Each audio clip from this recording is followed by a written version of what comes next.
Świata nie zmieniają wszyscy. Świat zmieniają określone, czasami bardzo wąskie grupy osób. Ja się brzydzę polityką. Taka pauza specjalna, bo się świat zatrzymał. Słuchałem rządzących. Ja zamknąłem własną kotkę w domu, dlatego że jeden z ministrów powiedział, że koty przenoszą wiadomo co. Ale wiesz, nie zawsze było tak miło. To jest na pewno jakiś deficyt tego świata. Ogromny. I to poczucie, że ja nie jestem sam. To było coś, i to do dzisiaj jest w moim sercu. O tym, jak być dobrym politykiem. Na pewno w Stanach takie książki są. Dlaczego ich nie ma w Polsce? Żebyśmy wszyscy razem czasami takie zasiali jedno ziarenko. To, że poszedłem do polityki, czy żałuję? Na dzisiaj na pewno nie. Że im coś obiecano i oni się nie zastanawiają, skąd to jest. I oni później wnoszą takie postulaty, że 500+ to już jest za mało, że trzeba to podnieść. Polityka to jest sztuka wieloletniego budowania państwa. Oczywistym jest, że Płaczek Grzegorz sam nie zrobiłby nigdy niczego. Ja niczego tak naprawdę od was nie chcę. Jako w sensie od was, jak od Polaków. Ja chcę, żebyście nie przechodzili obojętnie wobec krzywdy. Dostajemy od was coraz więcej pytań w kwestii inwestycji w zdrowie. Dlatego mamy dla ciebie poradnik zdrowia, który jest zbiorem wiedzy o tym, jak prosto i tanio poprawić nawyki zdrowotne. Stworzyliśmy go wspólnie z gośćmi wywiadów. Kliknij w link poniżej i zamów poradnik promocji. Gościem dzisiejszego odcinka jest Grzegorz Płaczek, Polak, mąż i ojciec, założyciel oraz prezes Fundacji Nowe Spektrum. Grzegorz bardzo obszernie działa społecznie. Pomaga wielu Polakom z wyzwaniami, które serwuje państwo i system. Wyjątkowo kreatywny oraz pełen empatii w swoich działaniach. Edukuje poprzez tworzenie treści na YouTube oraz innych social mediach. Cześć, Grzegorz Kusz z tej strony. Witaj na moim kanale. Dziś moim gościem jest mój imiennik Grzegorz Płaczek. Witaj Polko, witaj Polaku, witaj Grzegorzu. Witaj. Ja myślę, że mogę śmiało powiedzieć, że jest to taki film, będzie to taki film, który ma jakąś symbolikę, bo 3 lata temu, bo nagrywamy w marcu 2023 roku. Proszą mnie czasami moi marketingowcy, którzy pomagają, żeby te filmy trafiały do was, żeby to dobrze wrzucić na TikToka. Ja się na tym wszystkim nie znam, oni mówią, Grzegorz, nie mów o tych datach, kiedy nagrywasz, nie mów. Ale dzisiaj muszę. Dzisiaj muszę, bo ten marzec 2020 roku, czyli 3 lata temu, taka pauza specjalna, bo się świat zatrzymał, mam wrażenie. Chciałbym trochę o tym powiedzieć, bo na pewno Grzegorz gdzieś tam od tego zaczniemy. Ja się wtedy przeprowadzałem i pamiętam, że ja byłem przekonany, że ja wyszedłem z tego swojego mieszkania, z którego się wyprowadzałem i niosłem jakieś pakunki do samochodu. Robiłem przeprowadzkę, to było 15, jak dobrze pamiętam, marca 2020 i już widziałem ludzi w maskach, ludzi w tych rękawiczkach i ludzi, którzy nieśli innym ludziom jedzenie i wodę pod drzwi, bo tamci już zdecydowali, że już wychodzić nie trzeba. Mhm. I to pamiętam. I to są te 3 lata, które minęły. I wiesz co powiem, Grzegorz, jeszcze, zanim ci oddam głos, że ja mam w głowie... Ale dobrze się ciebie słucha, także spokojnie, dajesz. Że ja mam w głowie jednak takie pozytywne przeświadczenie, że to się wszystko skończy dobrze. Co by się nie miało wydarzyć, bo są tacy ludzie jak ty. I nie jesteś jedyny. Żebyś ty nie myślał, że jesteś wyjątkowy, to też to powiedziałeś, że jesteś... Na szczęście. Ale cieszę się, że jesteś. I bardzo się cieszę, że ty jesteś tak blisko mnie, bo ja pochodzę z Tychów, co często mówiłem. Ty pochodzisz nie z Kobiura. Teraz z Kobiura ale już, z Kobiura, tak. A urodziłem się w Tarnowskich Górach. Dokładnie, więc jesteśmy sąsiadami. Ja też już nie mieszkam teraz w Tychach, bo mieszkam w Bielsku, ale powiedziałeś już, że to Bielsko też jest takim szczególnym miastem.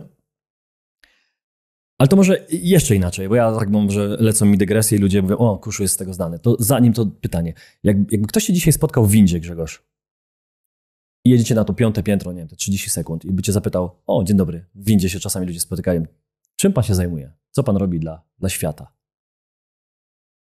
Masz te 30 sekund, żeby powiedzieć komuś, kto cię nie zna. Mi wystarczą 3 sekundy, ale zanim odpowiem na twoje pytanie, po pierwsze, bardzo ci dziękuję za zaproszenie dzisiaj do programu, bo pamiętam nasze spotkanie lata temu, kiedy rozpoczynałeś tą swoją fascynującą przygodę z YouTube'em i cieszę się, że cię tak to wspaniale wszystko rozwija. Z dumą patrzę na takich Polaków jak ty, to po pierwsze. Po drugie, chciałem powiedzieć wszystkim oglądającym, że to jest jeden z niewielu wywiadów i nie przeszkadza mi to zupełnie, że nie znam ani jednego pytania wcześniej, którego Grzegorz dzisiaj będzie mi zadawał.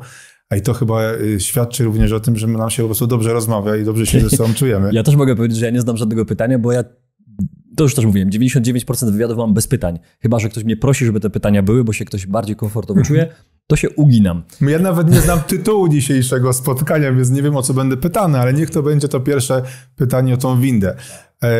Ja bardzo prosto odpowiadam. Staram się czynić dobro.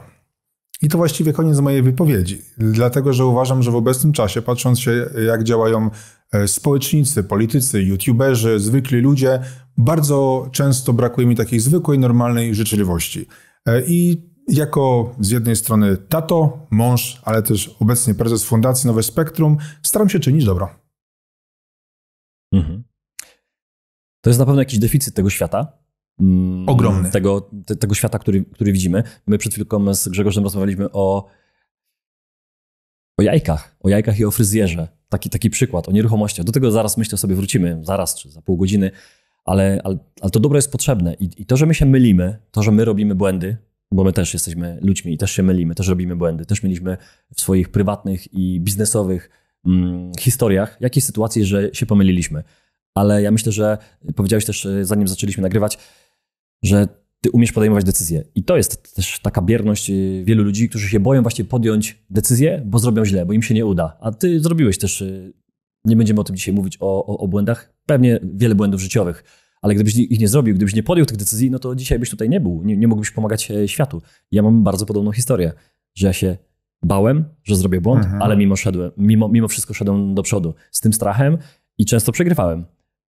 Ale było tam prawdopodobieństwo też wygrania, zrobienia jakiejś decyzji, która mi pomoże, a jak będę ja zaspokojony, w sensie takim, że zrobię coś dobrze dla siebie, to łatwiej mi będzie pomagać innym. Ja to tak rozumiem to dobro, że najpierw musisz mieć ten plecak, znowu zwracam do tego plecaka, musisz go mieć pusty.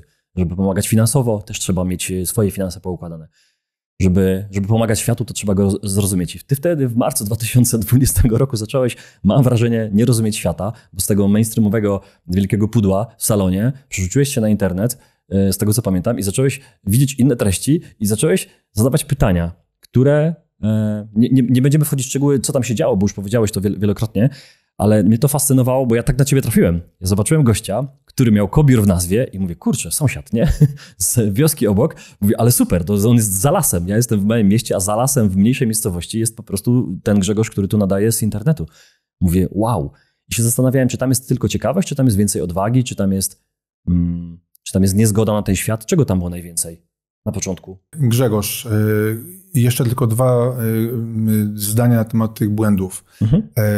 Oczywiście, że popełniałem w życiu ogromnie długą listę błędów.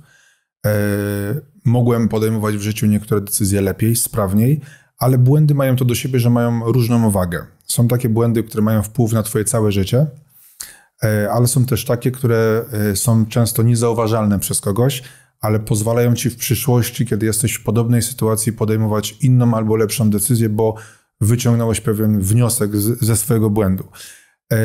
Ludzie starają się często pokazywać w przestrzeni publicznej jako osoby, które tych błędów nie popełniają, bo nikt nie lubi się przyznawać do porażki.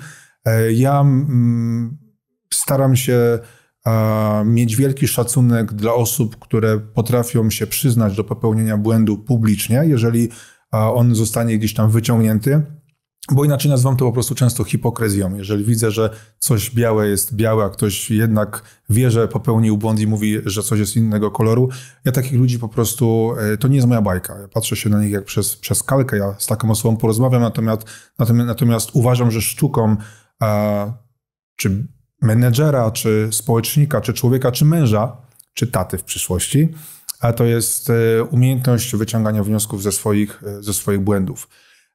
Z czego wynikał ten marzec 2020 roku? Paradoksalnie myślę, że jest kilka elementów, które się składają na to, dlaczego ja w ogóle zacząłem coś robić. Po pierwsze, nie byłem uwikłany i dalej staram się nie być w żadne, nazwijmy to, układanki społeczno-polityczne. Byłem niezależny. Czyli nie musiałem się kogoś pytać o zgodę, nie musiałem pytać nikogo, co o tym sądzisz, tylko pozwoliłem sobie na możliwość wyciągania wniosków zgodnie z tym, co czuję. Oczywistym jest, że mainstream totalnie mówił coś innego do dzisiaj. Zresztą niektórzy utrzymują, że ta narracja od 3 lat jest narracją prawidłową.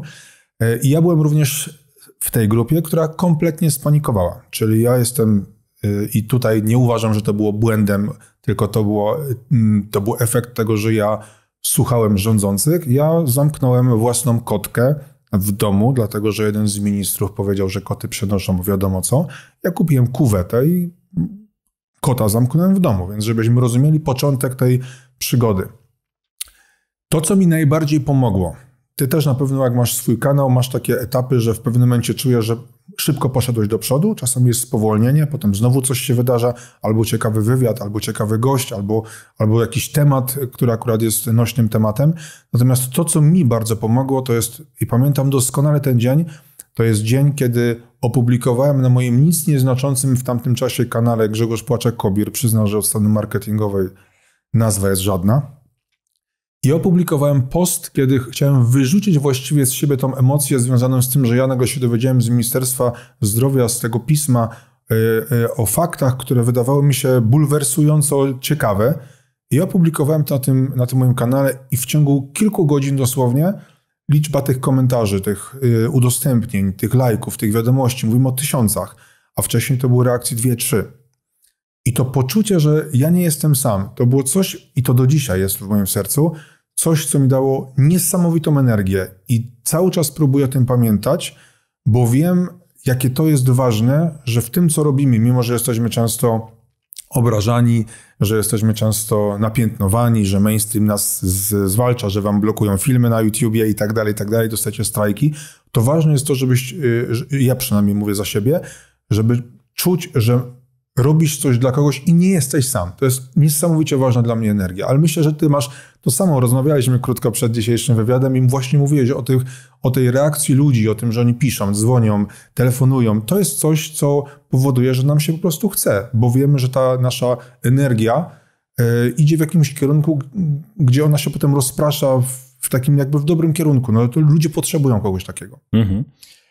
To prawda, że jest taki moment, albo są takie momenty, bo ich jest pewnie więcej, gdzie my zdajemy sobie sprawę, że ta waga tej pracy naszej, bo to jest praca, bo trzeba przyjechać, trzeba przygotować to wszystko, trzeba nagrać, zmontować, wrzucić, potem drugi raz wrzucić, jak się nie uda. Czasami kilka godzin albo kilkanaście godzin pracy przy jednym filmie.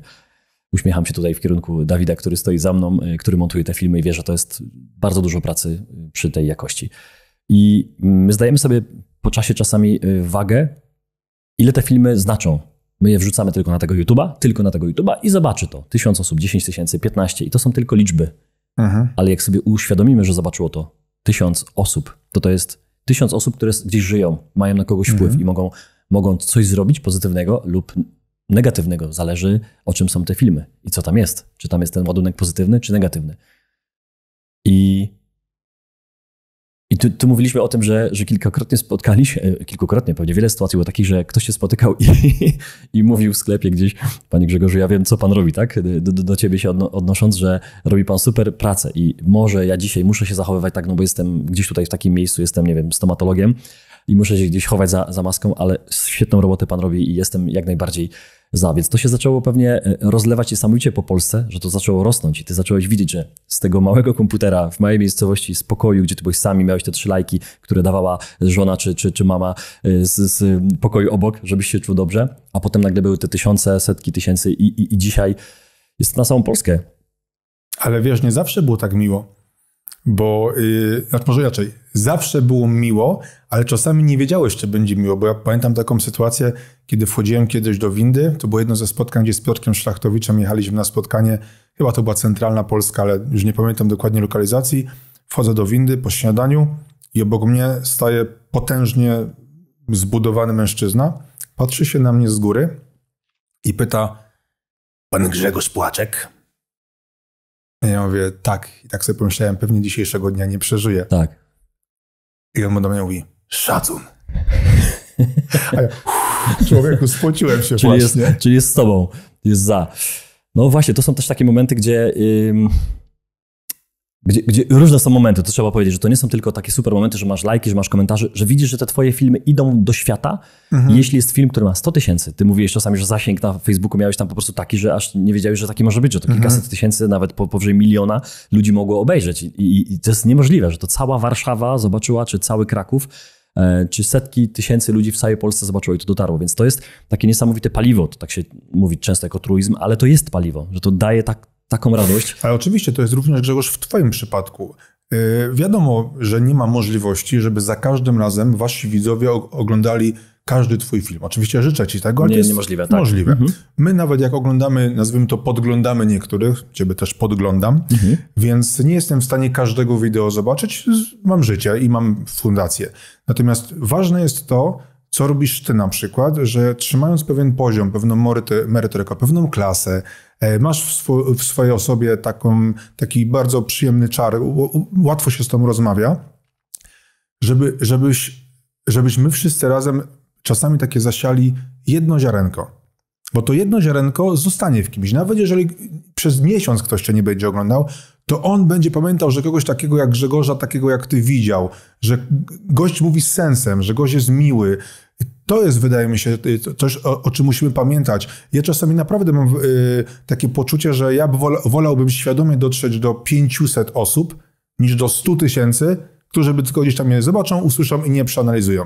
Ta jakość, właśnie, bo świata nie zmieniają wszyscy. Świat zmieniają określone, czasami bardzo wąskie grupy osób, które muszą być odważne, muszą być świadome. I nie zależy mi aż tak bardzo na ilości. Miłe jest to, jasne, że to jest miłe, ale ta jakość jest bardzo ważna wśród tych odbiorców. O tym też rozmawialiśmy. Tak, o tej jakości rozmawialiśmy.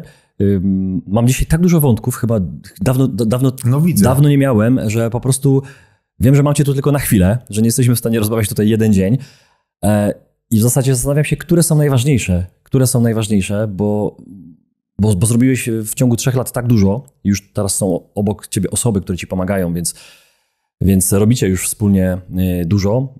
I zastanawiam się, no bo decyzja, która dzisiaj jest niepopularna w Polsce, już idę do tego drugiego kroku, czyli pójście w politykę, tak to brzmi. I cały czas, ja ostatnio ze Sławkiem Mencenem nagrywałem w Toruniu i ten odcinek, gdzie ja pytałem wprost Sławka, dlaczego młodzi ludzie, którzy nigdy nie byli, bym powiedział tak, młodzi politycznie, którzy nigdy nie byli na wyborach, nigdy nie byli, a mają 40 lat, są tacy 50 lat i oni nie byli, bo oni nie wierzyli w to, że coś to da. I Sławek świetnie to powiedział i tam pojawiły się komentarze ludzi, którzy nie byli i powiedzieli, że pójdą, bo zrozumieli, o co tu chodzi. Że zrozumieli, że ten głos ma sens, że tylko 50% idzie do wyborów. A gdzie jest reszta? A wszyscy później narzekają, wszyscy później korzystają lub właśnie narzekają. Więc chciałem cię zapytać, bo wiem, że to było trudno w twojej głowie, opowiadałeś o tym już kilka razy. Doszedłeś do pewnego momentu, że uznałeś, że jednak bycie tym posłem pomoże ci i pomoże ludziom, że da ci tą większą siłę przebicia, łatwość dotarcia do jakiejś sytuacji i łatwość, szybkość pomocy ludziom. To był jedyny warunek, że się zdecydowałeś, że chcesz bardziej ludziom pomagać, czy tam jest więcej rzeczy, które dzisiaj usłyszymy? No Grześ, to na takie pytanie teraz będę ci 3 dni odpowiadał, więc spróbuję skrócić, ponieważ odpowiedź będzie na pewno wielowątkowa. Oj, bo nawet teraz ja nie wiem od czego zacząć.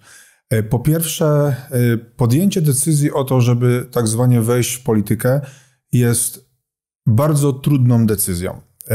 Zwłaszcza, że ja tego nie musiałem robić. Ja mogłem zostać w tym komforcie, w którym funkcjonowałem, mogłem dalej robić to, co robiłem i tak naprawdę można by powiedzieć, po co ci to? W komforcie finansowym? Tu też... W komforcie finansowym, w komforcie rodzinnym, społecznym, internetowym. Właściwie miałem wszystkie te obszary pod kontrolą i wszędzie czułem się komfortowo. To jakby jest ten punkt wyjścia. I teraz, kiedy zaczynasz coś szczerze robić, a założenie tej fundacji naprawdę było dla mnie szczerym aktem rozpaczy, bo ja wiedziałem, że tym ludziom trzeba pomagać, ale żeby pomagać, to trzeba mieć coś więcej niż tylko i wyłącznie kanał na YouTubie, dlatego że mówienie, uświadamianie ludzi jest bardzo ważne, ale potem na samym końcu dochodzi do kontaktu z policją, z sądami, z takim po prostu elementem, gdzie większość Polaków nie chce mieć w ogóle nic do czynienia, bo się wszyscy boją. Więc potrzebne jest jakoś ustrukturyzowanie, są potrzebne pieniądze i tak dalej. I kiedy zacząłem widzieć i czuć, odczuwać i to sprawiało mi taką wewnętrzną też satysfakcję, że mówiąc my jako fundacja, ale też jako ludzie, jako społeczność, jako kontakty z posłami, jako kontakty z również redaktorami, kiedy zaczęliśmy pomagać i widzieliśmy realnie, że pomagamy ludziom, pojawiła się taka chęć pójścia dalej. Tylko ja się generalnie, to teraz zabrzmi trochę jak oksymoron, ale ja się brzydzę polityką. Brzydzę się polityką w takim znaczeniu, jakim jest, jak ona jest przedstawiona nam w telewizji.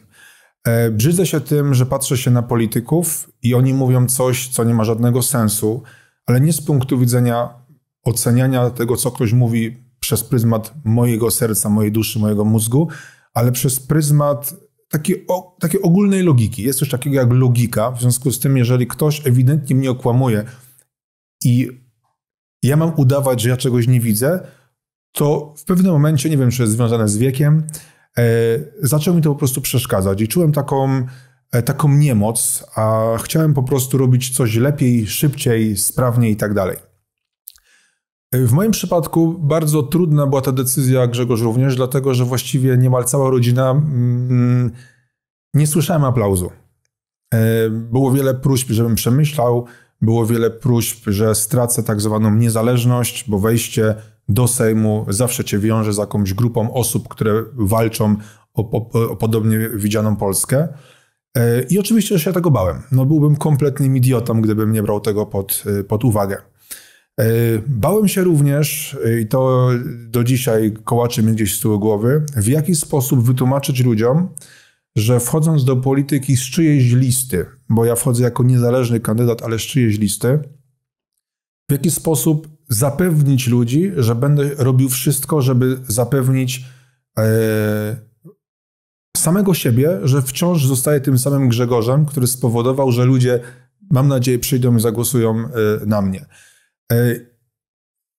A propos Sławka Mencena, ja rozmawiałem z nim kilka tygodni temu, też wiele godzin poświęciliśmy na wspólną rozmowę i Sławek powiedział też bardzo ciekawą rzecz, bo zwrócił mi uwagę na to, że nie ma książek przygotowujących osobę do bycia politykiem. Są książki, które przygotowują nas do bycia menedżerem, do inwestowania w lokale, w działki, natomiast nie ma książki, podręcznika od A do Z, jak cię uczą w szkole marketingu, co zrobić, żeby odnieść sukces jako polityk. I to mi też daje do myślenia, bo tak naprawdę mówiłeś dzisiaj o problemach i o tym, że popełniamy błędy.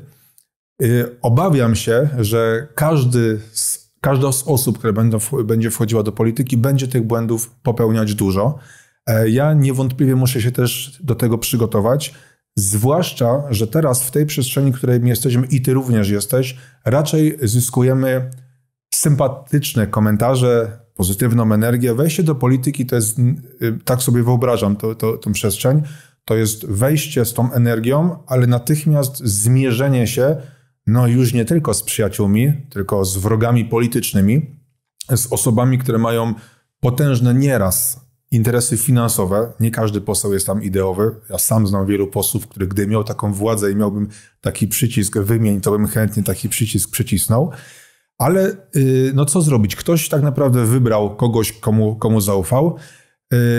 I to, że poszedłem do polityki, czy żałuję? Na dzisiaj na pewno nie. Uważam, że to była bardzo ciężka, ale bardzo dobra decyzja z mojego punktu, dlatego, że o tym dzisiaj też wcześniej mówiłeś, musi być ktoś, kto niekoniecznie za każdym razem trafi 100% ze swoją decyzją, ale ktoś, kto musi kogoś reprezentować. I to nie na zasadzie, że Płaczek Grzegorz jest lepszy od innych. Nie. Płaczek Grzegorz być może właśnie jest na tyle hardkorowy, że podjął decyzję, że chciałby zareprezentować jakąś przestrzeń ludzi w parlamencie, w imieniu których będzie walczył. Jeżeli ktoś, bo to jest najczęstszy argument negatywny, który się pewnie może pojawić wobec takiej wypowiedzi, jaką ja teraz tobie udzielam.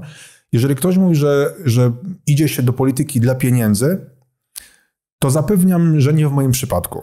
Znaczy, rozmawialiśmy o tym, gdzie jest limit posiadania pewnych pieniędzy i jakby ile tych samochodów możesz mieć, na o ile lepsze wakacje możesz wylecieć. Pieniądze nie są w tym przypadku jakimkolwiek dla mnie, nazwijmy to, wabikiem. Ja nie wiem, ile teraz, szczerze powiedziawszy, nawet poseł zarabia. Strzelam, że około 17, 18, 15 tysięcy, nawet nie wiem. Z dodatkami pewnie więcej. Znam naprawdę zupełnie inne pomysły na to, żeby zarabiać zdecydowanie inne pieniądze i zarabianie w sposób alternatywny nie będzie obarczony właśnie tym hejtem, tym napięciem, tym, że idziesz do sklepu albo idziesz z żoną na kawę, herbatę i w obecnej sytuacji to by się też już zdarza, też o tym rozmawiałeś, ludzie do ciebie podchodzą i czasami może być już tak, że ty po prostu chcesz jakby powiedzieć dziękuję, już jakby dzisiaj nie, dzisiaj jestem prywatnie z żoną. Więc jest to bardzo trudne, Grzegorz.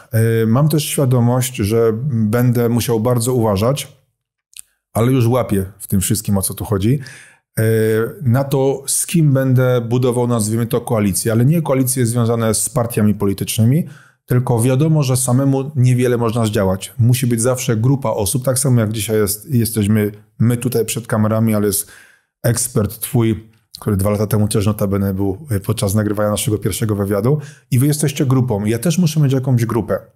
I ci, którzy są obecnie, mówię o osobach niezwiązanych z tą przestrzenią konfederacyjno-wolnościową, to jest ta grupa, która przez 20 lat próbowała pokazać mi, że powinienem im zaufać. Nie udało się takiej emocji w moim sercu zbudować. Nie ufam tym osobom. Tak zwyczajnie nie ufam. I postaram się budować jakąś alternatywę. Pełen obaw, ale pełen takiej nadziei, że jeżeli znajdę, a mam nadzieję, że znajdę wśród tej sceny politycznej, gdzie ja będę chciał funkcjonować, znajdę kilku posłów, którzy tam będą mieli takie same cele, taką samą ambicję polityczną jak ja, to nam się coś po prostu uda zmienić. Jest nas wciąż mało, ale sondaże pokazują, że powinien być znaczny wzrost liczby posłów, co na pewno by mi pomogło w mojej pracy. Żeby coś się zmieniło, to trzeba zacząć, tak? Żeby coś się zmieniło... Też twoje ulubione przysłowie. Tak, definicja szaleństwa. Cudne. Definicja szaleństwa, róbmy cały czas to samo, oczekujmy innych rezultatów. No jest to szaleństwo, więc... Jakbyś był dzisiaj w Kobiórze, tak? Jest tam billboard, jest moja twarz i jest napisane Fundacja Nowe Spektrum, żeby coś zmienić, ktoś musi zacząć. O, proszę. No to będę przejeżdżał. To zobaczę. I tu ta zmiana u ciebie, Grzegorz, zachodzi. Zachodzi u ciebie w twoich decyzjach takich prywatno-biznesowych, tak trzeba powiedzieć, no bo gdzieś nie będziesz miał czasu na swoje rzeczy. I fajnie, że opowiedziałeś o tych finansach, że nie idziesz do polityki dla finansów, bo te finanse masz poukładane. Opowiadałeś trochę, że gdzieś z nieruchomościami miałeś do czynienia i wiele lat, no trzeba tak powiedzieć, wiele lat wcześniejszych podejmowałeś decyzje. Z czegoś rezygnowałeś, żeby te pieniądze przeznaczyć na zakup czegoś, czy brałeś kredyty, które spłaciłeś.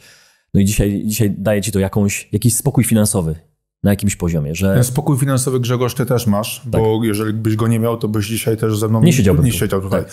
Więc ludzie, i to fajnie, że o tym mówisz, dlatego że ludzie często uważają, że osoby, które chcą zarabiać, które chcą godnie żyć, to jest od razu jakiś przekręt, jakaś mafia dla pieniędzy. Praca dla pieniędzy nie jest niczym złym. Dlaczego miałaby być jakaś zła przestrzeń? Dlatego pamiętajmy, że pieniądze dają niezależność. Pytanie, rozmawialiśmy o tym przed wywiadem, gdzie jest ten limit? Ile potrzebujesz, żeby się czuć niezależnym? Są osoby, które zarabiają 3000 czy 5000 zł i powiedzą, że więcej nie potrzebują. Znam takich. Tak, ja też. Nawet kiedy mają możliwość dorobienia sobie. Wiesz, po prostu tak zwyczajnie, nawet z nudów. Nie chcą, im nie potrzebują więcej. Ale są też tacy, którzy mają po 100-200 tysięcy i wciąż im mało. Także pytanie, gdzie jest ten element, do którego chcesz w swoim życiu dążyć? Te pieniądze też są związane potem z życiem, z wakacjami, z taką codziennością po prostu.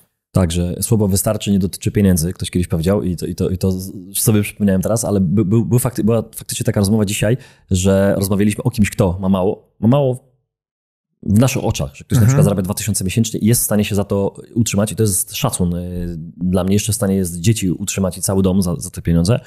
I jest szczęśliwy, bo znam takie osoby, które mają na przykład jakieś gospodarstwo, może to gospodarstwo trochę ich żywi, mają jakieś kury, tam jest 2-3 tysiące złotych i tam jest wszystko, tam jest szczęście, tam jest radość w oczach. Ja nie widziałem, bo widziałem kilka takich osób, że tam była jakaś chciwość, że tam była jakaś pretensja do kogoś.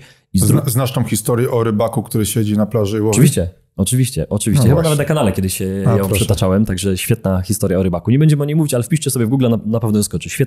Świetna historia. I z drugiej strony, jak dzisiaj opowiadaliśmy o działkach, o cenach nieruchomości, na przykład w Krakowie, na przykład w Warszawie, gdzie metr mieszkania, tak to trzeba dzisiaj powiedzieć, metr mieszkania kwadratowego w Warszawie, w centrum. Oczywiście, kto musi mieszkać w centrum? No nikt nie musi, ale ceny takie są. Ktoś się urodził i na przykład mieszka w centrum Warszawy. 35 tysięcy złotych i pewnie więcej. Warszawiacy mogą mnie poprawić, że za metr mieszkania tyle trzeba zapłacić. To znaczy 30-metrowa kawalerka, choć pewnie dzisiaj to jest apartamentowiec, już nie kawalerka, kosztuje 1 000 000 złotych.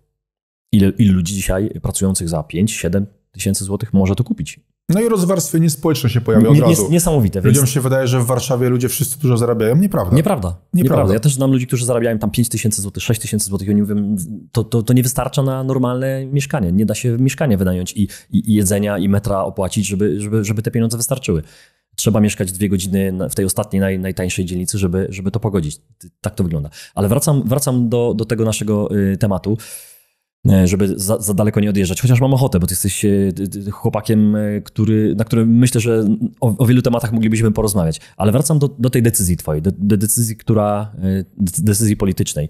I chciałbym teraz o ten sukces, który się jednak pojawił, no bo prawybory w Katowicach, myślę, że warto wspomnieć o tym, że to jest sukces.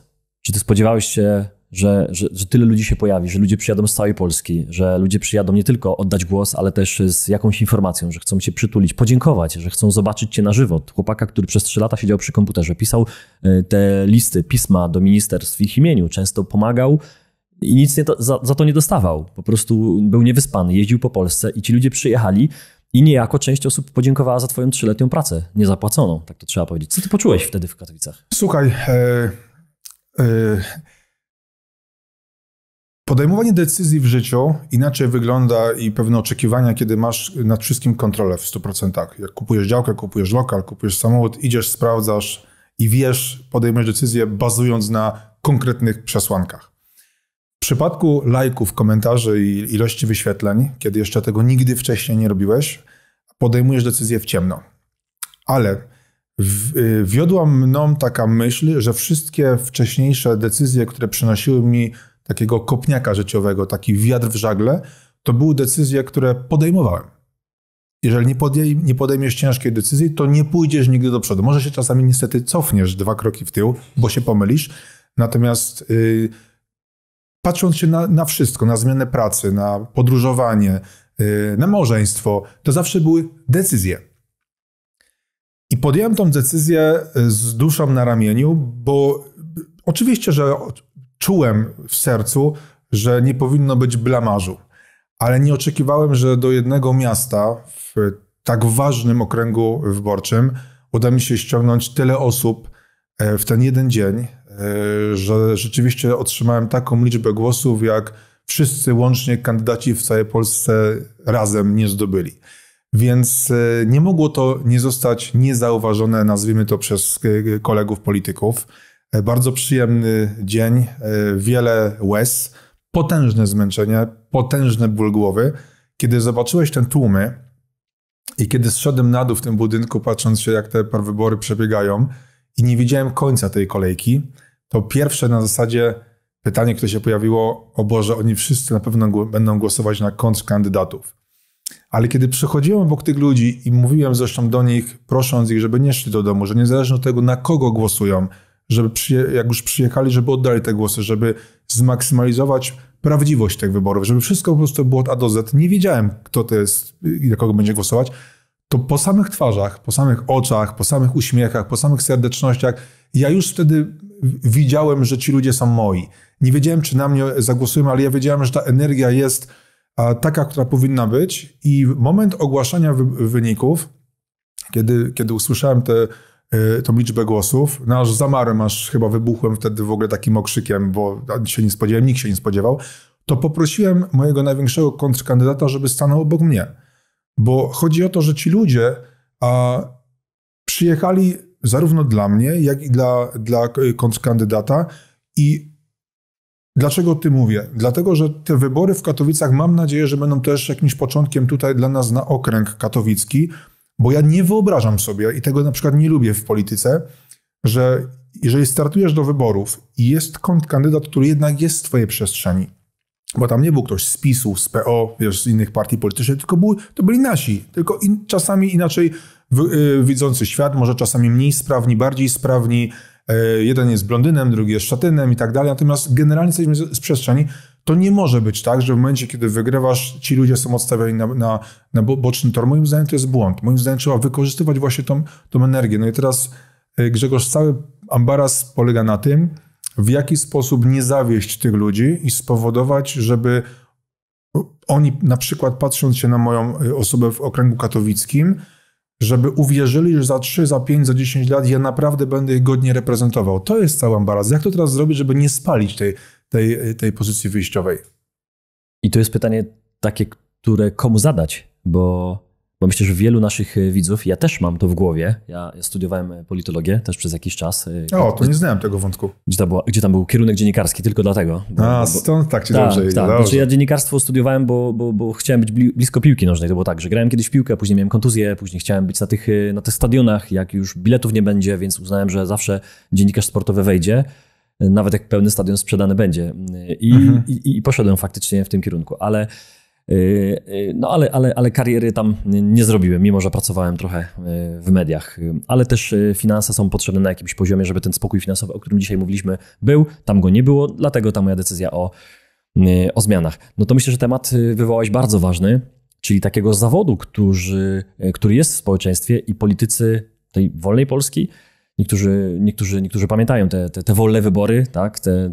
Te lata, które już minęły i tych 30 lat, gdzie niektórzy mówią, że ta banda czworga się tylko wymienia i dogadali się i imprezują razem i tylko w telewizji czy na jakichś debatach biją się, że ten jest gorszy, ten jest lepszy, na mnie głosuj, a później widzimy zdjęcia, że wszyscy na jednej imprezie, na jakichś urodzinach jakiegoś redaktora czy kogoś, wszyscy siedzą razem. Czyżbyś pił do pana redaktora Mazurka? Przypadek? Przypadek, więc generalnie myślę, że wątpliwość jest u wielu osób i mam takie wrażenie, że do tych wyborów nawet idą ci mniej myślący. Przepraszam, że to tu mówię, ale ci mniej myślący, którzy zostali złapani na ten haczyk socjalizmu, że im coś obiecano i oni się nie zastanawiają, skąd to jest. I oni później wnoszą takie postulaty, że 500 plus to już jest za mało, że trzeba to podnieść. Nie rozumieją, że będzie jeszcze drożej, jeśli podniesiemy i damy 700 zł, bo tak to działa. Skąd przecież? Ekonomia, nie da się tego przecież inaczej zrozumieć, tylko ci ludzie nie zastanawiają się, ci, którzy wnoszą takie postulaty. Nie wszyscy oczywiście socjaliści idą do wyborów, ale jak zrobić, żeby na jesieni w tych urnach były kolejki, tak jak w Katowicach, i jak zrobić, żeby tego zawodu nie było? Ja wiem, że to jest trudne pytanie, tylko na pewno sobie je zadawałeś. Na pewno podczas kilku godzin rozmowy ze Sławkiem mówisz o tej książce, o tym, jak być dobrym politykiem. Na pewno w Stanach takie książki są. Dlaczego ich nie ma w Polsce? Czy one w ogóle powstaną? Czy kto z nich będzie korzystał? Kto miałby je napisać? Więc to jest dużo pytań. Ale wracam do tego jednego podstawowego, nawet twojej mamy, która się obawia, mówi: Grzegorz, dlaczego ty będziesz w tej telewizji? To żeby tam było napisane, że ty jesteś niezależny, a nie jesteś z Konfederacji. Dlaczego się boimy być pod szyldem jakiejś partii? Dlaczego? No bo pamiętamy, że ktoś nam coś złego zrobił, ktoś nam coś obiecał, wziął nasze pieniądze z budżetu, czyli nie budżetowe, czyli nasze, bo przecież budżet żadnych nie ma, to już wiemy.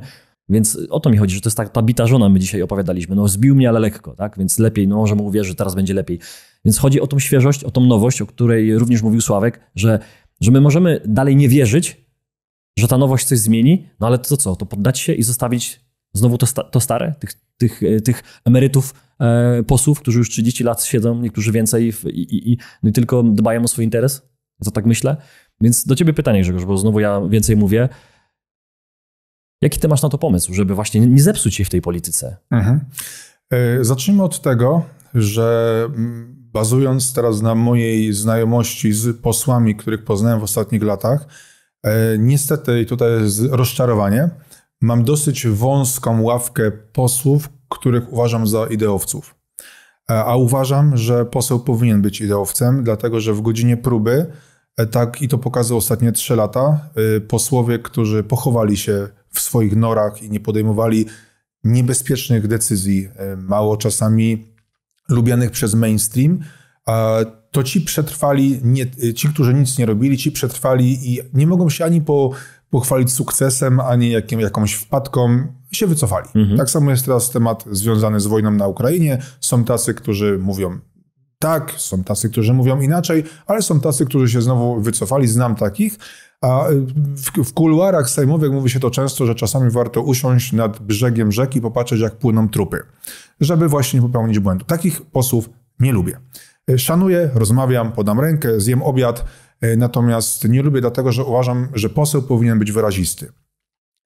Moim pomysłem na to, żeby przyciągnąć ludzi do urn wyborczych jest po pierwsze nie kłamać. Taka proza, takie proste. Wynika to z tego, że nie możesz wiecznie w polityce kłamać. Dla przykładu premier mojego kraju, nie będę nikogo obrażał, rzeczy się same często komentują, natomiast jeżeli raz, dwa czy trzy razy powiesz jakąś głupotę, bądź ewidentnie powiesz coś, żeby osiągnąć sukces tu i teraz, na tym spotkaniu, żeby sobie zaskarbić oklaski, to w przyszłości nie będziesz mógł wiecznie kłamać albo powtarzać tego kłamstwa, bo ci ludzie wyciągną, bo cię nagrają, bo cię przecytują parę razy, no i generalnie już płynie o tobie informacja, że jesteś niewiarygodnym politykiem. Więc chciałbym być politykiem wiarygodnym, a będzie się to wiązało z tym, że będę z pewnością musiał nauczyć się sprawnie odpowiadać na trudne pytania. Co mam na myśli? Polityka, jesteś po politologii, to wiesz, to niestety często jest również umiejętność nie odpowiadania zero-jedynkowo na pytania, których... Dlaczego? Dlatego, że jeżeli odpowiesz tu i teraz, to w konsekwencji roku, 2, 3 czy 5 może się okazać, że nie wybrniesz ze swojej odpowiedzi, ale interes państwa, interes społeczności, którą reprezentujesz, długofalowo wymaga albo zmiany twojej decyzji, albo innego postępowania. Ludzie tego najczęściej, ja sam jeszcze tego niedawno, nie rozumieją, dlatego że im się wydaje, że polityka polega na tym, że ktoś mówi tu i teraz odpowiedź, połowa go zhejtuje, połowa będzie klaskać, no i będzie o czym mówić. Media znowu będą pompować, grillować tak zwany temat przez tydzień, temat zgaśnie, pojawi się coś nowego. Nie. Polityka to jest sztuka wieloletniego budowania państwa. Nie da się zmienić, obniżyć podatków. Tak, chciałbym obniżyć podatki. Nie da się obniżyć podatków z dnia na dzień. Nie da się tego zrobić. Dlaczego? Dlatego, że mówimy akurat w tym przypadku o podatkach. Dlatego, że mamy pewne wydatki w państwie, mamy pewne pieniądze, które nam wpływają do budżetu, mamy wydatki pozabudżetowe. Nasz rząd jest mistrzem, jeśli chodzi o wyprowadzanie wydatków poza budżet państwa i nie możesz odciąć pewnego finansowania, które jest wymagane, żeby to państwo w ogóle trwało. I ludzie muszą zrozumieć, że Polska to jest normalna, zwykła 38-milionowa rodzina, którą bardzo ciężko zarządzać, dlatego że każdy ma swój partykularny interes, tak jak w zwykłym, normalnym domu rodzinnym. I rzecz, o której również wcześniej mówiłem, chciałbym również ludzi przyciągnąć do urn wyborczych, chcąc słuchać tego, co oni mają do powiedzenia. To znaczy chciałbym zbudować swój program wyborczy, ja to już teraz obecnie robię, najpierw wysłuchawszy głosów ludzi, w moim przypadku okręgu katowickiego, a potem dopiero tak naprawdę skupienie się na tematach najważniejszych. Na mojej stronie internetowej nowespektrum.pl jest taka zakładka stworzona kandydat do Sejmu i na samym dole jest specjalny formularz, gdzie proszę Polaków, żeby pisali mi wiadomości, ja je wszystkie czytam, wiadomości, na co chcieliby, żebym zwrócił uwagę jako poseł. Bo poseł nie jest w stanie się w 100% wszystkim zająć. Ja mam świadomość, że jako poseł ziemi tutaj śląskiej, jeżeli Bóg da, to nie będę się w stanie zająć jednocześnie edukacją, górnictwem, ekonomią, niepełnosprawnymi. To jest fizycznie niemożliwe. Moja doba ma 24 godziny. Tak samo jeszcze w tym czasie są głosowania, biuro poselskie, które przecież też będę musiał prowadzić, więc każdy ma jakieś limity. Więc wydaje mi się, że jeżeli uda się przekonać ludzi, że chciałbym się zająć sprawami, które dla nich są ważne, ale oczywiście nie możemy mówić tylko i wyłącznie o pojedynczych tragediach. Takimi też się rzeczami poseł często zajmuje, bo jedzie na tej interwencji poselskiej, pomaga przysłowiowemu Kowalskiemu, ale zmiany w państwie muszą iść systemowo. Czym innym jest podjęcie jakiejś decyzji i możliwość udzielenia pomocy 10 000 obywateli, a czym innym jest pomoc jednej obywatelce. Oczywiście to nie oznacza, że coś jest ważniejsze, czy coś jest mniej ważne, tylko to oznacza, że no niestety, czy stety, umiejętność skupienia się na problemach ludzi jest tym, co uważam, że mogłoby przyciągnąć osoby do urn wyborczych. Ale Grzegorz, sukces, czy mi się uda, jest uwarunkowany tym, czy się uda w tym przypadku całej Konfederacji. Dlatego, że ja jestem tym niezależnym kandydatem, ja to często będę powtarzał, czyli ja nie jestem związany z żadną partią polityczną w takim rozumieniu, ja nie mam legitymacji partyjnej. Konfederacja jest zbitką 3 partii. I jestem, no nie wiem, czy nie jedynym kandydatem na tak zwanej jedynce w całej Polsce z listy Konfederacji, który nie należy do partii. Mam nadzieję, że jestem jedyny. Jeżeli ktoś jest jeszcze bez legitymacji, to bardzo tą osobę przepraszam, ale tak skanuję szybko w głowie i wydaje mi się, że jestem chyba jedyny. I teraz chciałbym również i to jest mój na pewno mocny atut, zachęcić ludzi do przyjścia do urny wyborczej, bo jeżeli takiej osobie jak ja uda się zdobyć duże poparcie z listy Konfederacji w okręgu katowickim, to będzie informacja dla Rady Liderów Konfederacji, że takie ruchy niezwiązane z Konfederacją, ale popierające kogoś niezależnego, to są ruchy, na które trzeba zwrócić uwagę.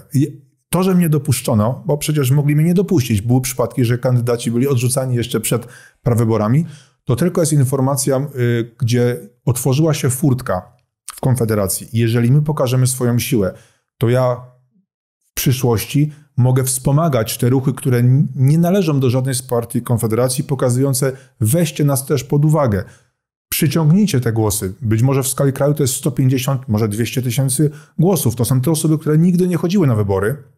To są te osoby, które wahały się czy iść na wybory i być może, no, czy mi się uda, czy nie zobaczymy, wybory pokażą, będę w stanie spowodować, że w skali kraju te kilkanaście czy kilkaset tysięcy głosów przyjdzie na te wybory. Taką działalnością dla mnie kompletnie nową. Wiem, że jesteś na TikToku. Często mi TikTok podpowiada ciebie. Tak, jestem, a nawet nie mam TikToka na telefonie, więc... Ja też wszedłem na TikToka, mimo że to nie jest dla mnie jakaś wymarzona aplikacja, ale dlatego, że wiem, że tam są ci młodzi, tam są ci, którzy właśnie się wahają, którzy dopiero szlifują swoje poglądy polityczne, więc próbujemy również tutaj, zresztą cała Konfederacja jest na to nastawiona,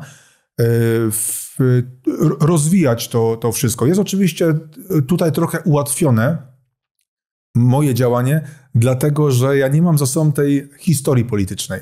Czyli ja jeszcze się nigdzie, nie można powiedzieć, ten to już był tam, a teraz jest tam.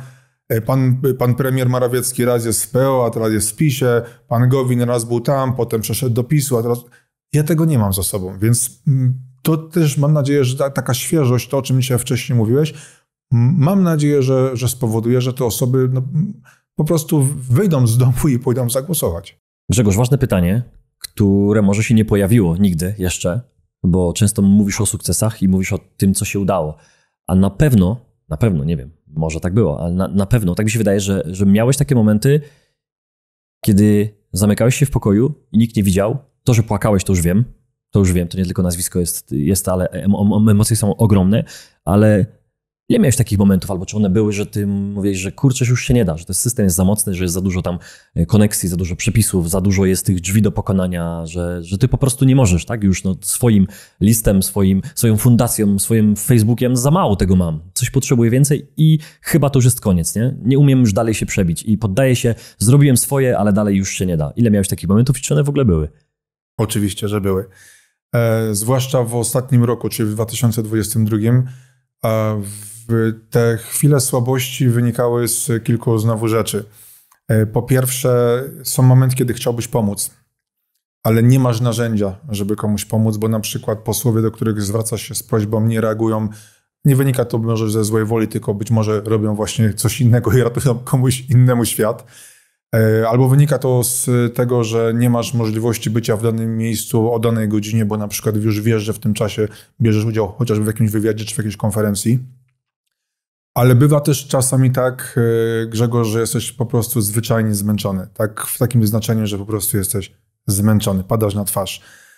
I jeżeli w takim momencie dostajesz cios, bo na przykład ktoś napisał jakiś nieżyczliwy komentarz, albo jeżeli ktoś skomentował coś, co zrobiłeś, robiłeś to, bo wierzyłeś głęboko, że tak powinieneś zrobić, a ktoś siedząc na kanapie napisał coś, co cię po prostu gdzieś tam szpilką pod serce ukuło, to są takie momenty. Ale zdarzało się w 2022 roku coś absolutnie fascynującego w moim życiu i tym się podzielę. Wielokrotnie, kiedy mówiłem, jak się domyślasz, najczęściej tą chwilą zwątpienia dzieliłem się z moją Alą, no bo z kim innym. Niektóre rzeczy muszą pozostać w domowym zaciszu. I ilekroć mówiłem Ali, że jest właśnie dzisiaj jakiś słabszy dzień, że szukam jakiegoś rozwiązania, że nie jestem w stanie komuś pomóc, to dostawałem w tym samym dniu coś, co było niecodzienne, ale co ja to odczytywałem jako pewnego rodzaju sygnał, który do mnie właśnie ktoś wysłał, mówiący: Grzegorz, jest dobrze, ogarniesz, wszystko się ułoży. Przykład z brzegu. Kobiór, wiata, ja, moja Ala, po pracy. Przyszło najbliższe kuzynostwo, krótko nas odwiedzić. Byłem wtedy w bardzo słabej kondycji, bo nie udało mi się pomóc. No nie chcę mówić o szczegółach, ale to jakby mniej istotne teraz w tej kwestii. Po prostu nie miałem narzędzi. I mówię o tym, że dzisiaj taki słabszy dzień i w tym samym słyszę, że ktoś dzwoni do domu.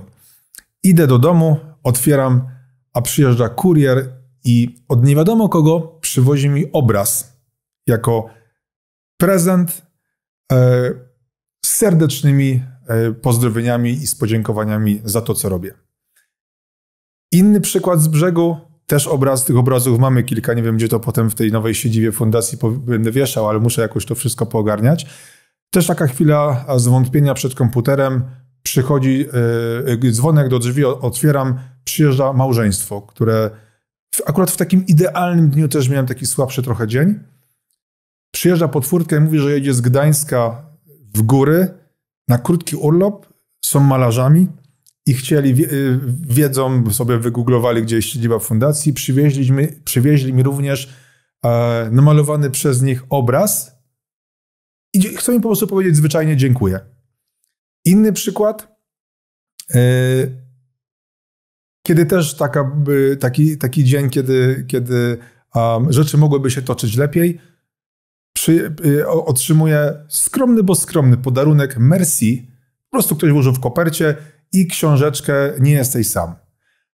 I to dostawałem w takich momentach, ja nawet powiem ci, że jak dzisiaj ci to mówię, to stawiam 5 zł, że jak będę dzisiaj wracał do domu do Kobióra, to ktoś do mnie zadzwoni, kto jeszcze nie wie, że ten wywiad będzie publikowany i coś się dzisiaj wydarzy. I to jest coś, ja jestem osobą wierzącą, więc to jest coś, co czytuję jako znaki. Ja nie chcę brzmieć jak moherowy beret, ale ja ci kiedyś mówiłem chyba o roli świętego Maksymiliana Kolbe w moim życiu. Nie pamiętam. Nie znasz tego wątku? Nie. A mamy na to jeszcze 3 minuty? Jasne. Dobra. Posłuchaj, kiedy w tym czasie, kiedy nie wiedziałem nigdy, czy ja do domu wrócę z tych spotkań w całej Polsce, bo to były te czasy, kiedy policja jeszcze wpadała. Gazowanie. Sanepid, tak. Tak, i różne inne. Więc kiedy zacząłem jeździć, ja po raz pierwszy zacząłem się wtedy w sposób świadomy modlić o ojczyznę. Ja nigdy tego wcześniej nie robiłem, nie modliłem się za ojczyznę. Nie chcę zawstydzać widzów, ale można by się zapytać, czy ktoś z was kiedykolwiek modlił się za ojczyznę. Raczej się modlimy za siebie, za rodzinę, za dzieci, za grubszy portfel, natomiast rzadko kiedy za ojczyznę. Ja się zacząłem modlić. I wyobraź sobie, że w 2020 i 2021, 2022 roku tyle razy postać świętego Maksymiliana Kolbe pojawiła się w moim życiu. Nawet dzisiaj mam w pokroju w telefonie komórkowym też relikwię świętego Maksymiliana Kolbe. Do tego stopnia on się pojawił w moim życiu w takich naprawdę też ciężkich dla mnie momentach czasami, bądź kiedy musiałem podjąć trudną decyzję, że wyobraź sobie, że parę miesięcy po tym, jak ja założyłem fundację, przyszła do mnie w Częstochowie pani i powiedziała: Panie Grzegorzu, ja za pana wykupiłam dożywotnie codzienne wieczyste msze święte. One są codziennie odprawiane na Jasnej Górze w mojej intencji i w intencji też walki mojej, którą podjąłem. I wyobraź sobie, że data rozpoczęcia tych modlitw codziennych to jest data, kiedy ja założyłem fundację. Ta pani nie mogła tego wiedzieć. I w tym samym dniu, kiedy w Jasnej Górze, znaczy nie na Jasnej Górze, ale w pobliżu Jasnej Góry, opowiadam tą historię właśnie o tym świętym Maksymilianie Kolbe, podchodzi do mnie mężczyzna i daje mi medalik świętego Maksymiliana Kolbe i mówi: Panie Grzegorzu, to dla pana. I ostatni raz, kiedy to mówiłem, już nie pamiętam na którym spotkaniu, właśnie o świętym Maksymilianie Kolbe, podchodzi do mnie kolejny człowiek, też na spotkaniu, pokazuje mi obrazek i mówi: ja też go noszę ze sobą. I to jest, ja wiem, że ci, którzy są niewierzący, będą teraz na mnie patrzeć w sposób zdziwiony, ale doświadczam w ostatnich 2 latach, twardo chodząc po ziemi i widząc plusy i minusy Kościoła jako organizacji na całym świecie, doświadczam czegoś fascynującego, czyli w chwilach, kiedy mam takie właśnie zwątpienie, kiedy jest mi zwyczajnie ciężko, że coś się dzieje dobrego. To jest, niech to będzie takie zamknięcie klamrą tego, co mówiłeś wcześniej, że to dobro powraca. Tak, to są takie znaki od świata. Każdy niech sobie to zrozumie jak chce. Po swojemu, Ty to po swojemu rozumiesz i daje ci to siłę i to jest najważniejsze.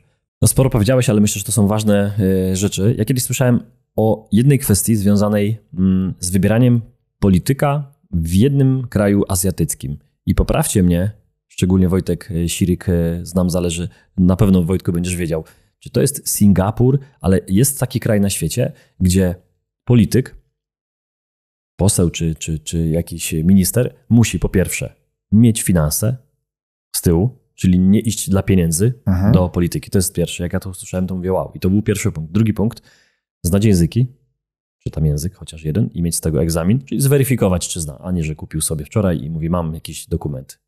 To jest drugie. I trzecie, zweryfikować wiedzę swoją na danym stanowisku. No bo jeśli ktoś ma być ministrem zdrowia, ministrem rolnictwa, czy innego jakiegoś miejsca, gdzie zajmuje się konkretną branżą, no to wypadałoby, jeśli jest szefem tego miejsca, wypadałoby, żeby stało za tym jakieś doświadczenie. I tam właśnie, w tym kraju, wydaje mi się, że to jest Singapur, ale do sprawdzenia na pewno. Ja mówię, wow, czyli tak można? I to pytanie kieruję do ciebie. Czy ty uważasz, ta finansowa kwestia już myślę, że jest spełniona, bo ludzie nie znają cię wszyscy i będą pytać, no dobrze, no ale jeśli mamy na przykład naszego prezydenta i on nawet nie wymyśli lub jego sztab nie wymyśli, że lepiej wypadałoby, żeby tam tłumacz był obok niego. Lepiej by to wyglądało, no bo jeśli już nie ma daru, nie wiem, nie ma czasu na naukę czy czegokolwiek, no to słabo wygląda ten poziom języka. I to jest pytanie właśnie o finanse, to już myślę, że troszkę dzisiaj było. Kwestie językowe też wypadałoby, też z tego co wiem, ale chciałbym i kwestie tego, że w kierunku, którym ty zrobiłeś, no ten egzamin, czy czujesz, że ten egzamin u ciebie jest zdany, taki ogólny, który pewnie ludzie, którzy cię nie znają, będą to pytać, będą mieli wątpliwości, czy na pewno on dobrze będzie mnie reprezentował? Widzisz, to czy będę kogoś dobrze reprezentował, to można odpowiedzieć na 2 sposoby. Na pierwszy sposób, który ktoś może ci udzielić odpowiedzi, to możesz usłyszeć, że będzie się ktoś starał. Ale znajdzie się zawsze grupa takich osób, które powiedzą, no ale co, gość chce mnie reprezentować i będzie się starał, musi być tego pewien. Z drugiej strony powiem, że jestem pewien tego, że będę kogoś dobrze reprezentował, no to znajdzie się ktoś za chwilkę i powie, jak może być pewien, przecież on nie wie, co ja potrzebuję, a jeszcze ktoś inny przyjdzie i powie, ja nie chcę, żeby pan mnie reprezentował. Mówi pan, że na przykład ruchy wolnościowe chciałby pan reprezentować, a ja pana nie chcę jako ruchy wolnościowe. Ja chcę, żeby na przykład tamten. Cokolwiek powiesz, to już jest ta polityka. Cokolwiek powiesz, to i tak wszystkim nie dogodzisz. To jest pierwsza kwestia.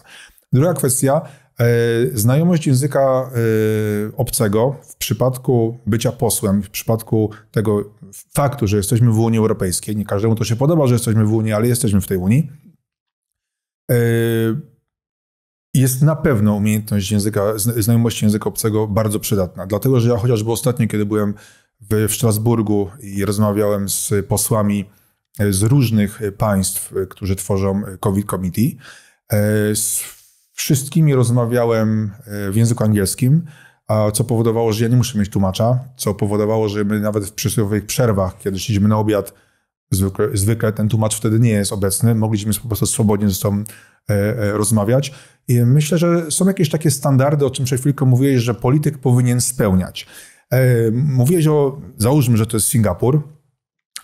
Ja rozumiem, że może być taka sytuacja, że w polityce ktoś kogoś nominuje do jakiejś funkcji, do jakiejś odpowiedzialności, dlatego że być może nie ma w 100% kwalifikacji w takim rozumieniu, że nie skończył studiów sensu stricte w takim kierunku, ale ma pewne doświadczenie zawodowe z tego wynikające, z tego obszaru. I mogę sobie wyobrazić taką sytuację, że ja taką osobę nominuję do pełnienia jakiejś funkcji, bo na przykład ta funkcja wymaga 100% zaufania. Czyli znam chłopaka, 20 lat w polityce, z niejednego pieca jedliśmy chleb, sprawdził się w godzinie covidiozy, oczywiście teraz dworuję, ale mam do niego zaufania i jestem w stanie sobie wyobrazić, że ktoś taki pełni zaszczytną jakąś funkcję w polityce, czegoś mu brakuje, ale ma bardzo dużo wszystkich innych elementów, które powodują, że może nie jest idealnym kandydatem, ale ma wiele elementów, które w danym momencie dla mnie są bardzo ważne. Ale nie zgadzam się na coś takiego, że na przykład pod sekretarzem stanu, i tu mówimy o obecnym stanie faktycznym, że obecnym sekretarzem stanu, który będzie odpowiedzialny za hutnictwo i śląskie górnictwo, zostaje dżentelmen, który jest znajomym pana Jarosława Kaczyńskiego i który jest z punktu widzenia wykształcenia po teologii i po katechezie. No ja czegoś takiego po prostu nie akceptuję. Nie akceptuję faktu, że obecnie ambasadorem RP w Paryżu, konsulem zdaje się, ambasadorem albo konsulem, teraz zastrzel mnie Grzegorz, nie wiem czy nie konsul albo ambasador, wybacz. W każdym razie ktoś, kto reprezentuje nas, jest historykiem i to rozumiem, ale wytłumacz mi, jak ta sama osoba kilka lat temu mogła zostać wiceprezesem banku PKO, zdaje się BP. Wytłumacz mi, historyk. Wyobraź sobie, że jesteś po historii, zresztą to dotyczy również pana premiera mojego kraju. Jaką sobie dajesz szansę i prawdopodobieństwo, że kończysz historię i zostajesz kilka lat później wiceprezesem banku? Myślę, że znaczna, duża szansa. Rozumiesz, o czym mówię? Jest jakiś poziom absurdu, gdzie po prostu mówię nie.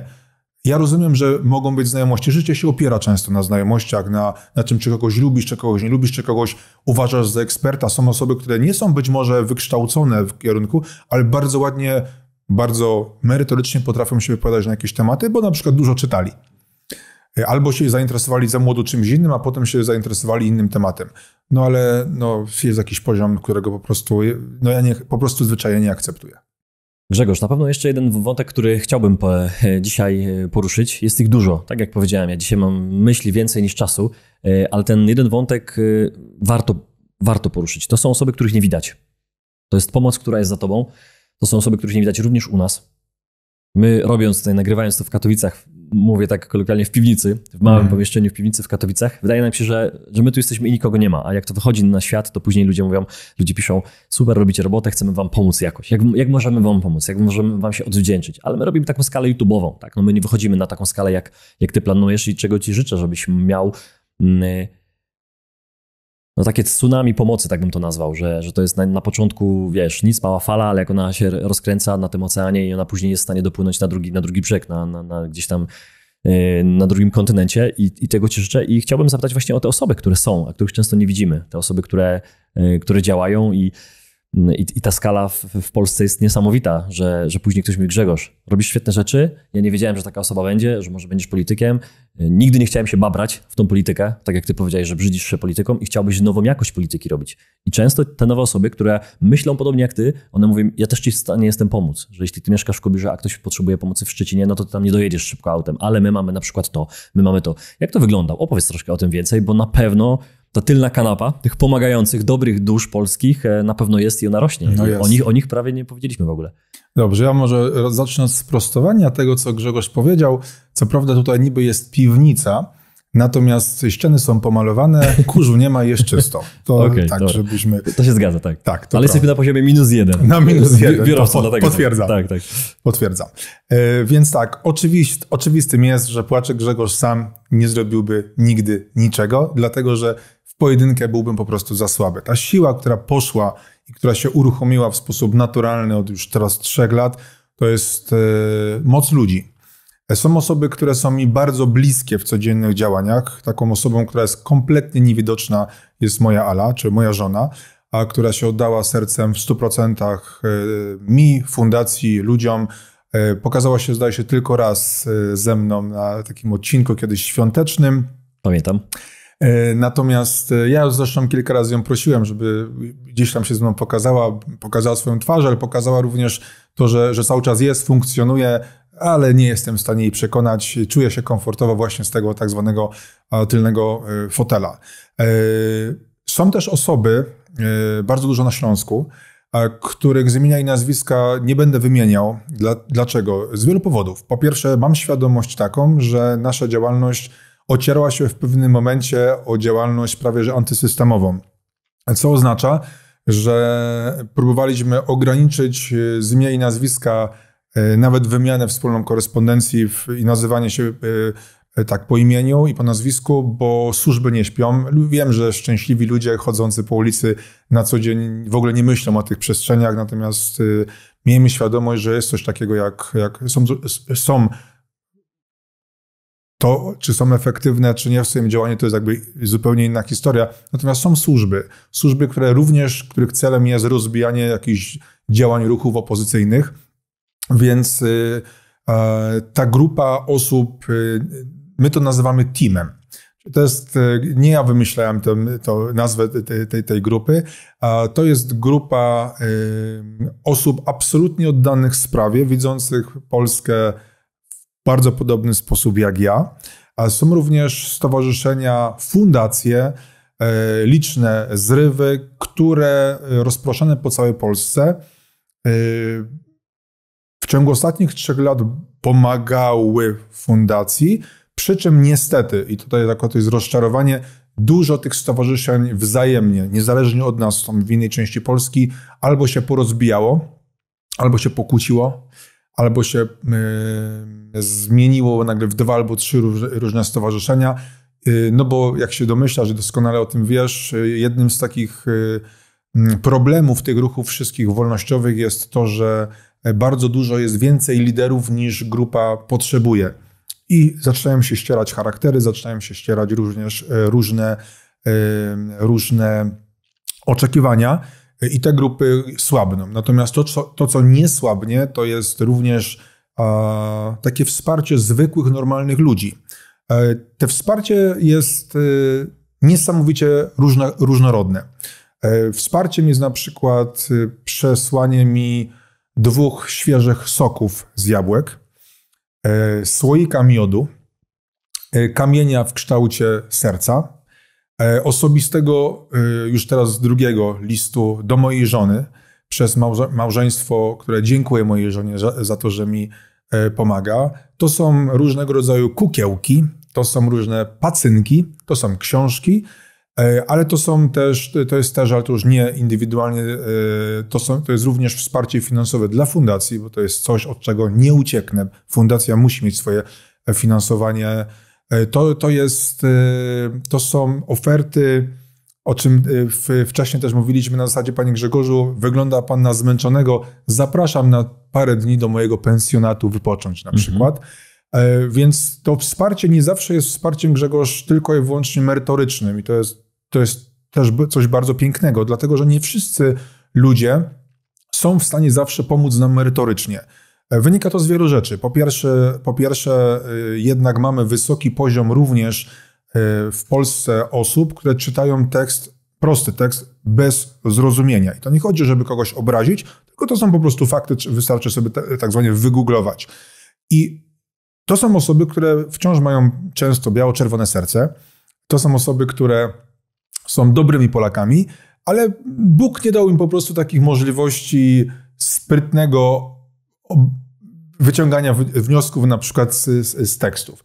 Więc te osoby w jakikolwiek inny sposób chcą pomagać. Wiesz, są osoby, które na przykład pomagały mi kiedyś w tłumaczeniu tekstu z chińskiego na polski, kiedy weryfikowaliśmy pewne rzeczy, co się dzieje w Chinach w kwestii wiadomo czego. Te osoby mają przeróżne kompetencje. Niektórzy mają kompetencje IT, ale niektórzy na przykład wspierali mnie kiedyś, kiedy mi zaczął się pogarszać wzrok, w jaki sposób wykonywać poprawnie ćwiczenia, żeby to oko jednak pracowało poprawnie. Także to całe wsparcie ludzi to nie jest tylko i wyłącznie polityka, to jest też taka po prostu zwykła, normalna dobroć. Ja tą politykę tak rozumiem, wiesz? Bo ta polityka to nie jest chciwość i nie jest to władza, tak jak często to widzimy, tylko to jest właśnie taka część rodziny, to jest takie zarządzanie rodziną, bo bo powiedziałeś, że ten nasz kraj, że ta polityka, cały kraj, te 38 czy więcej już milionów ludzi, to jest tak jak wielka rodzina, więc ci politycy, którzy zarządzają, pomagają zarządzać, no powinni iść w kierunku tego dobra. Ja naiwnie lub nie, ale wierzę w to, że to pójdzie w tym dobrym kierunku. I widząc ciebie od tych 3 lat, jak pracujesz, jak mrówka, to źle bym się czuł, gdybym cię nie docenił. Źle bym się czuł. Niektórzy by powiedzieli, a przecież on idzie na polityka, nie możesz go zapraszać. Nie możesz go zapraszać. To miłe słowo. Tak, nie będziesz go zapraszać, bo on pewnie ci zapłacił, żeby tu być i będziesz go promował, a czemu nie promujesz innego? I mówię, źle bym się czuł, gdybym cię nie docenił, bo widziałem tą całą pracę. Kiedy tam było 100 osób na live'ie, kiedy pracowałeś, kiedy miałeś problemy techniczne różne, kiedy ci blokowano różne rzeczy, a ty i tak to robiłeś, nie? Czyli to jest to... Dalej mnie blokują. 4 dni temu mi film usunęli z YouTube'a. I robisz swoje. I robisz swoje. No to chciałem na zakończenie tej dzisiejszej części, żebyśmy zmieścili się w około godzince. Myślę, że moglibyśmy rozmawiać dziesiątki godzin, ale tego nam życzę, żebyśmy mieli możliwości rozmawiania, spokoju finansowego, czasowego, żebyśmy się mogli nieraz spotkać na żywo, nie tylko tu przed kamerami, ale przy jakimś ognisku, czy gdziekolwiek i żebyśmy mogli sobie porozmawiać o tym, co mamy za oknem, że jest spokojnie, że jest po prostu normalnie, bo się wielu się odzwyczaiło. Wielu się odzwyczaiło od tej normalności i już nie wierzy, że tak będzie, a ja wierzę bardzo mocno. Więc chciałem cię zapytać na zakończenie, Grzegorz, czego ty potrzebujesz? Czego ty potrzebujesz jako fundacja, jako ty, jako człowiek? I też ci powiedzieć, że jesteś tylko człowiekiem, żebyś o tym pamiętał, żebyś się nie bał, tego, że będą te gorsze dni. Dalej, mimo tego całego zaplecza finansowego, fundacji i tego wszystkiego, co się dzieje, żebyś się tego nie obawiał, bo tak będzie. Bo mamy tylko emocje. Mamy te emocje i one zawsze będą działały. Niektórzy mówią, że teraz będzie ci szło lepiej. Niekoniecznie. może szerzej, tak, ale żebyś pamiętał, że jesteś człowiekiem i możesz popełniać błędy, możesz dalej płakać, możesz dalej się bać. Ale powiedz nam, czego potrzebujesz wsparcia, bo kanał jest duży, wielu mamy widzów, powiedziałeś o swojej fundacji, powiedziałeś o Ali, powiedziałeś o wielu ludziach, którzy są z tyłu i ich nie będzie, ale oni pomagają, ale pomóż mi jeszcze dalej. Wiem, że jest mnóstwo osób, które się tam nie wypowiedzą, bo są niepełnosprawne, bo nie potrafią pomóc sobie w temacie, a wy jako fundacja działacie. Czego od nas co możesz dostać od nas, co możemy ci dać, żeby to jeszcze lepiej działało? Myślę, że to jest chyba najpiękniejsza rzecz, którą możemy sobie wspólnie wszyscy dać. To jest podtrzymywanie cały czas w sobie, w swoim sercu takiego zjawiska nieprzechodzenia obojętnie wobec krzywdy innych. Jeżeli to będziemy w sobie pielęgnować, to my będziemy w sposób naturalny chcieli pomagać. Wyobraźmy sobie, że jesteśmy grupą osób, nawet z perspektywy tej politycznej, jako fundacyjnej i tak dalej, którzy są w jakikolwiek sposób od siebie uzależnieni. Czy energetycznie, czy finansowo, czy w pracy, czy na ulicy, czy w kościele, jeżeli ktoś wierzy i chodzi. Jeżeli ci wszyscy, którzy będą oglądać dzisiejszy program, będą w swoim życiu nie przechodzić obojętnie wobec czyjejś krzywdy i na przykład nie będą wiedzieli, co z tym zrobić, będą wiedzieć, że coś jest ewidentnie nie tak, że jakieś dziecko w szkole jest skrzywdzone i będzie im się chciało wejść na stronę internetową fundacji i mnie o tym poinformować, albo skorzystać z opieki, którą dajemy tym ludziom telefoniczną opiekę dajemy w czwartki. Między 10 a 15 numer telefonu jest na stronie internetowej fundacyjnej.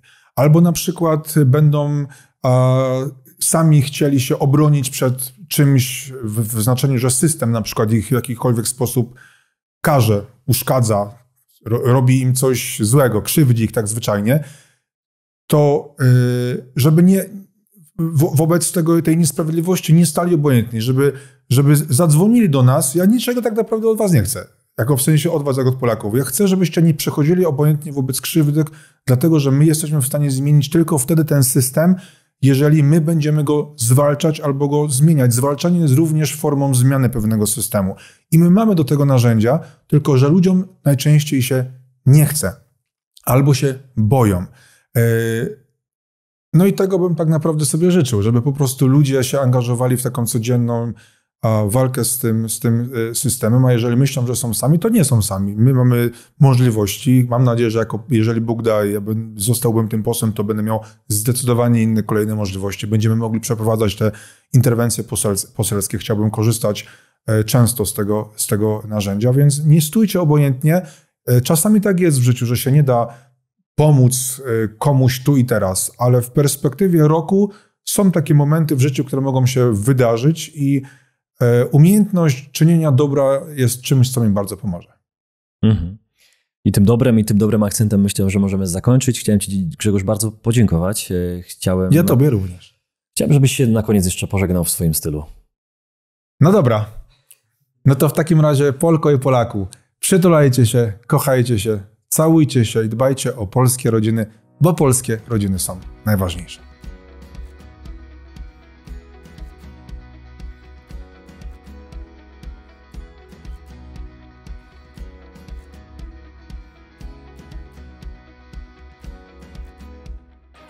Dziękujemy za obejrzenie tego odcinka. Jeśli Ci się spodobał, nie zapomnij zostawić łapki w górę i subskrypcji, aby nie ominęły Cię nowe filmy. Sprawdź również pozostałe odcinki na kanale lub słuchaj ich w formie podcastu. Do usłyszenia.